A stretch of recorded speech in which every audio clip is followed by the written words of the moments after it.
So I had a discussion with a guy, an atheist, on Twitter, and Twitter is a terrible place to discuss anything.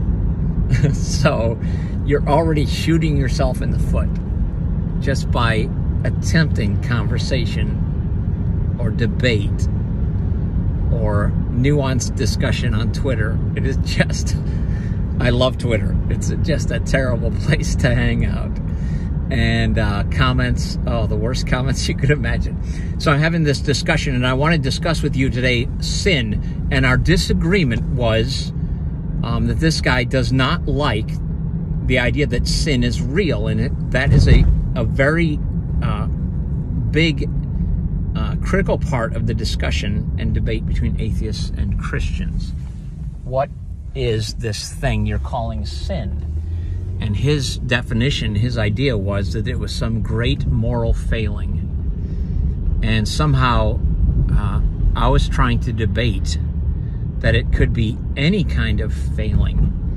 And what I wanted to do was give a definition of sin as missing the mark. Sin is not simply murder, the big, egregious, horrifying moral failure. It is any kind of miss of what should be a target. So one of my comments was, sin is very much like playing darts. A dartboard is the target when you're playing darts. You throw a dart. If you hit the wall, you've sinned and you've scarred the wall. You've done something to bring some sort of chaos or disruption or problem into the world. If you throw a dart and hit some guy sitting there drinking a beer, Charlie, sitting there drinking a beer, and the dart pierces his shoulder, then you've sinned. You've missed the mark, which is the dartboard. And this guy was having none of this. You missed the dartboard, and Charlie now is bleeding and in pain and angry. And this is what sin brings into the world. It brings in pain and anger and blood and destruction. Sin can be any kind of missing the mark. And I wanted to find some point of agreement there, and we could not find a point of agreement. I said to him that ultimately the mark that we are to aim at, and this is what Jesus got to. He said the mark we're to aim at is love. So love includes, it's this giant statement that if you've missed the mark of love, you've gone into every possible destruction or problem in the world. Sin is this great thing that undoes the great thing that is love. And I'm going to do another video about the Garden of Eden and what Jesus did to recapture righteousness and redeem the world, what he did. So that's going to be the next video I do, is going to be the garden and Jesus, Adam and Jesus. But the point I was making is the mark is love. And when you miss the mark, you disrespect people, you bring dishonor, you bring some kind of injustice, and it can be tiny, because tiny injustices lead you on a track to some big injustice. I was reading some remarks about cheating on your spouse. And the idea was cheating on your spouse isn't something that just happens. It's something that you take little tiny steps toward, and eventually you've created a pathway to something that you can justify to yourself.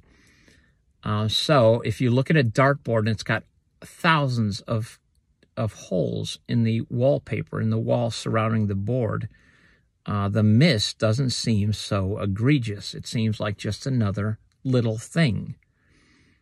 But ultimately, this discussion, we could not find a point of agreement, no matter what. And this is the idea that we have, that each human wants to be the authority. We all are. If we're all under our own authority, then to find that we can't agree, it's the most obvious conclusion of all.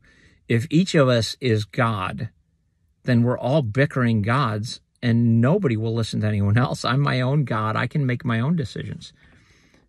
So for there to be confusion and disagreement is the only obvious thing that the world can offer. It offers confusion and disagreement. It is not a place of justice. It's a place of pain and sorrow. And we all long for that to be changed, for the world to be restored and renewed. We long for love to be this covering that we can trust to reveal our hearts, because they won't be damaged or broken by other people's misuse.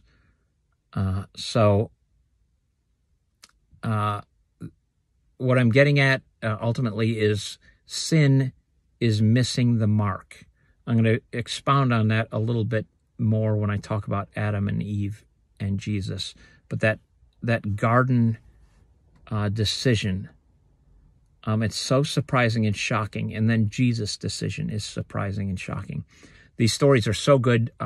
You should not only read them over and over, you should read them aloud. You should let them sink in and just let your heart meditate on them, because this is important.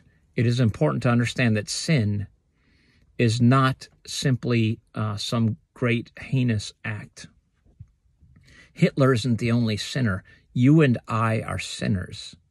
That idea, that Christian idea, is just incredibly important to understand, that sin is missing the mark. The mark is love, and any miss brings hatred or pain or sorrow into the world. All misses count. So there you go. This is Negotiating with Jesus. I am Tom. Like and subscribe. Also check out our other channel, Jesus Negotiators, Figuring Out with Tom and Mike. I will be trying to promote that in the near future. I'll do another video shortly. Thank you for watching, and I will talk to you later. Bye.